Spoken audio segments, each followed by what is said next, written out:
한번더 간접하여 가라고 소리.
ইতিহাসের অধ্যায় শেষ বললেই চলে।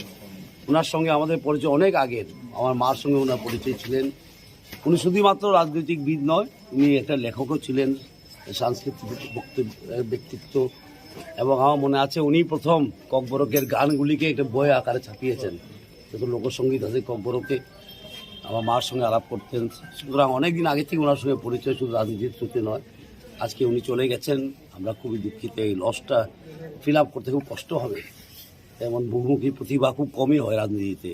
লেখক, সাংস্কৃতিক ব্যক্তিত্ব, পলিটিশিয়ান, সমাজসেবক, এরকম একটা আমরা সবসময় বলি যেমন আইপিএফটির নেতা বা এটার নেতা, এরকম না। উনি সমাজেরই নেতা ছিলেন। সমাজে ওনার একটা গ্রহণযোগ্যতা ছিল। সুতরাং এমন রাজনীতিক ব্যক্তিত্ব পাওয়ার খুব মুশকিল আজকাল দিনে। এই বহুমুখী প্রতিভা নিয়ে যারা জন্ম হয় ওদেরকে সম্মান জানাই আমরা, এবং ওনার পরিবারের সঙ্গে আমার সমবেদনা জানাই, এবং আমার কন্ডোলেন্সেস ওনার পরিবারের। মন্দিরে ছিলাম যখন এই খবরটা, দুঃখের খবরটা পেয়েছি।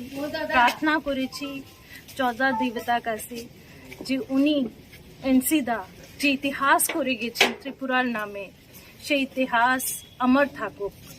কেন উনি খুব শিক্ষিত মানুষ তো ছিলেনই, যেভাবে আমরা ডিপটি সিএম দাদা জিষ্ণুদা বলেছেন। ওনার একটা আলাদা ব্যক্তিত্ব ছিলেন। তো ওই ব্যক্তিত্বে উনি বুঝেছেন, জানেছেন যে ত্রিপুরার উন্নতি, জনজাতির উন্নতি কিভাবে হতে পারে। সেই পথ গ্রহণ করে উনি একটা ইতিহাস এই স্টেটের নামে করে গেছেন। উনি গ্লোরিয়াস ইয়ার অফ ত্রিপুরা দেখে গেছেন। আমরা সবই কৃতজ্ঞ, নমন। ওনার এই যে ওনার কন্ট্রিবিউশন ছিল, ওনার যে ডেভেলপমেন্টের সোচ ছিল, ওনার এই সোচটা, এই জনজাতির জন্য প্রেম আর এই ত্রিপুরা, শ্রেষ্ঠ ত্রিপুরা করার লক্ষ্যের জন্য উনি যে কাজ করেছেন সেটা আমরা কোনো দিন ভুলতে পারবো না। তো আপনার সবাইকে আমি বলবো যে 2 মিনিট জন্য ওই দাদার নামে সবই নিজের নিজের বাড়িতে প্রেয়ার করেন, প্রার্থনা করেন যে এইরকম মানুষ আমরা বারবার ত্রিপুরাতে পাই। সবাইকে ধন্যবাদ। হামবাই।